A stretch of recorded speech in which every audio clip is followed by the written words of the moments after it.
Hey YouTubers, this is Travis up in Northern California. Was a real nice day today.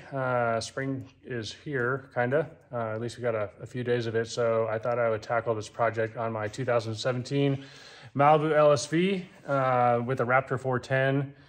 I have about 358 hours on this boat, and the F6B Johnson impeller housing has started leaking. I noticed it when I started it up a couple days ago just to get the boat ready. It's dripping about probably once every 5 seconds. So it's not horribly bad, but I know these things just continue to get worse over time. So today I'm gonna tackle it. I ordered a new F6B from Marine. They had them on sale for $189, which also includes a new impeller. So I elected just to replace the entire unit rather than try to do a new seal, because regardless, you got to pull this thing out, and I have a feeling this is going to be one of those pull out once and hopefully never have to do it again for a while. I mean, I've been told these things will last, 700-800 hours. I don't know what happened with mine. At 358, I'm already leaking, so maybe just bad luck. But regardless, I want to get it fixed because I know it's going to get worse over time. I didn't find anything online on this, so I'm just going to put a YouTube video up, and so hopefully if you have this issue, you can use it for some reference and at least let you know what you're signing up for. So here we go. Let's get it rolling. This is what I hate about boats. When you're 6'1", trying to contort your body down in here, it's not super fun.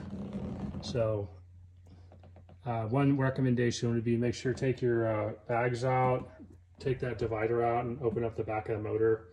That way you have some good access. Okay, here we are in the little cave of death down here, I like to call it. It's not super fun working on these things. I never would be a boat mechanic, by the way.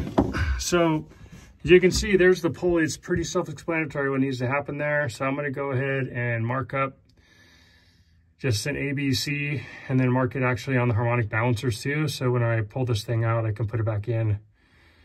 And shouldn't be too big of a deal, hopefully. So we'll see how things go. All right. Got the bracket off. This is a 1/2-inch bolt and nut on this here. So you got the bolt nut there, and this is the bolt that goes into the bottom side of the S6B. So overall, it came off pretty good. So I'm moving on to the hoses. Okay, so here's where we're at. I got the hoses off the impeller housing there, as you can see. So now this spins freely here. And the reason I did this is because to get these bolts off, that back bolt wasn't going to come off without clearance on the backside, and being able to rotate this assembly around will make it much easier to get to the bolts. So yeah, that's where we're at. Hoses off. Next phase is to get the 3 Allen bolts out of there. So I'll work on that next. Okay, so here's the setup I'm using for removing these Allen bolts. The first one's coming free right now, as you can see. This was not tight at all. This broke free really easy, thankfully. So hopefully the other 2 come out just as easy, and fingers crossed. So we're moving along. I'm on the back side, on the other side now,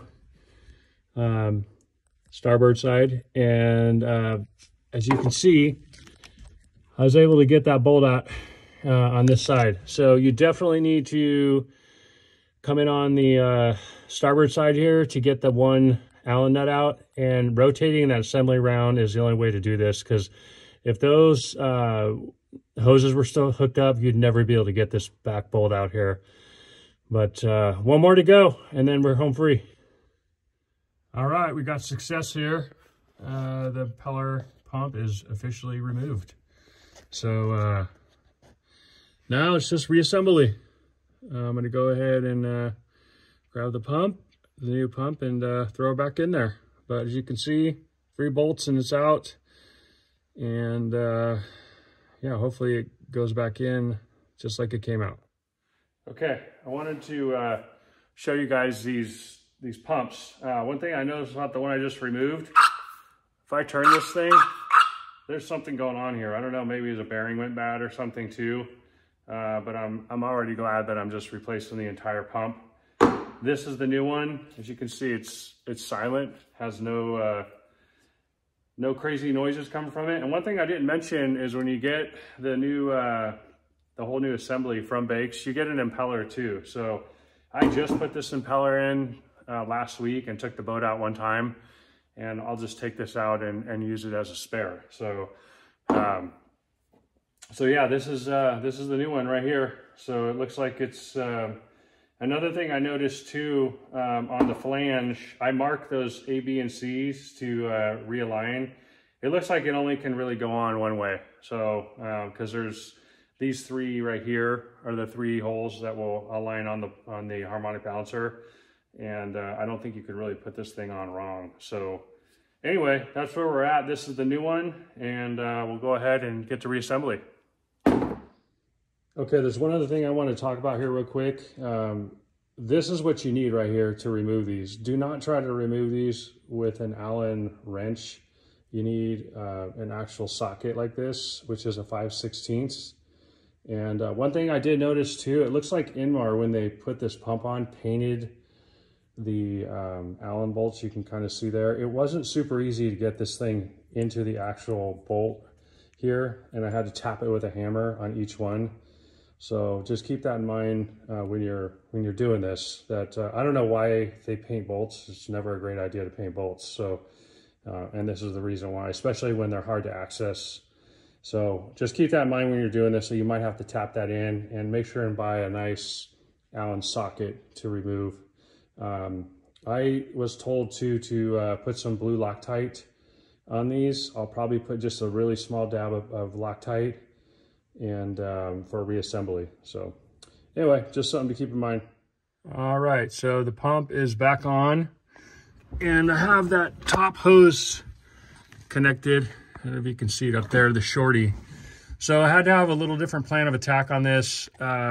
If you put this pump back on and try to get that hose back on once the pump's on, it won't work. It's just too short of a hose. So I had to pull it off, put the hose on the top port, slide it on to the cooler there, and then tighten it down after that.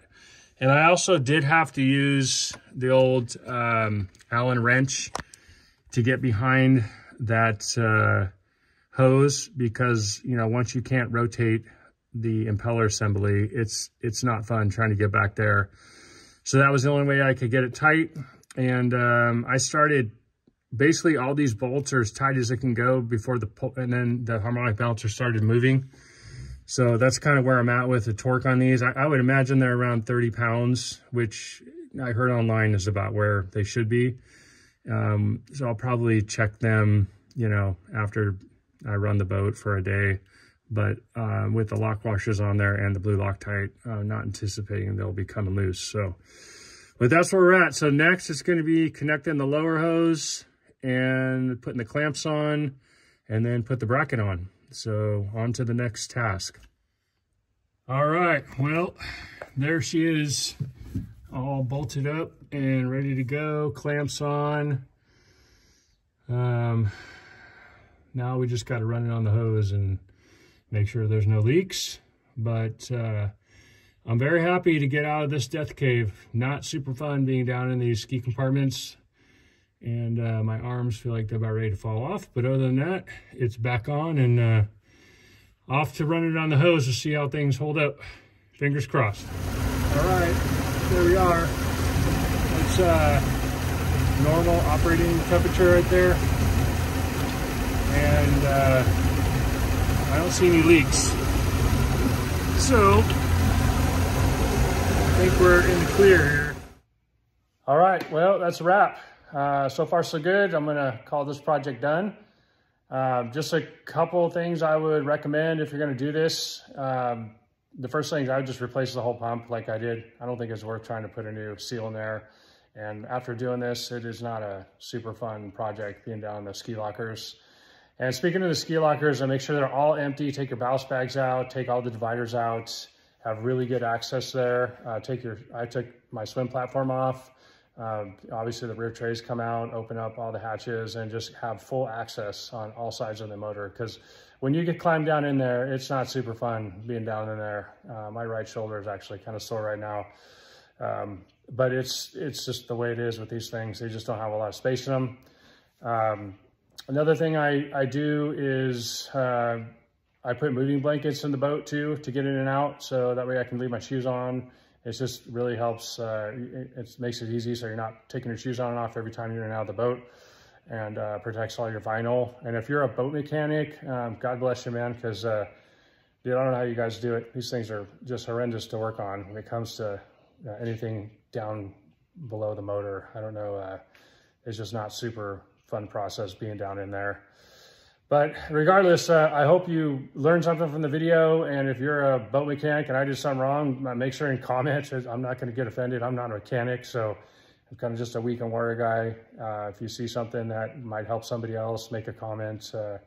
I'll put some links down below of where I bought, you know, the pump and some bolt sizes and everything for people, so that we have an idea of what you got going on. But this is definitely a DIY project. You can do it. It took me about 3 hours. If I did it again, it'd probably be an hour and a half. I don't know what a boat dealership's charging these days to do this, but in California, it wouldn't be cheap, I guarantee it, because I don't know what the labor rate is now, at least 200 bucks an hour. So, but regardless, at least this will hopefully give you an idea of what you're signing up for. And have a great summer on the water. Hope everybody is well, and peace out.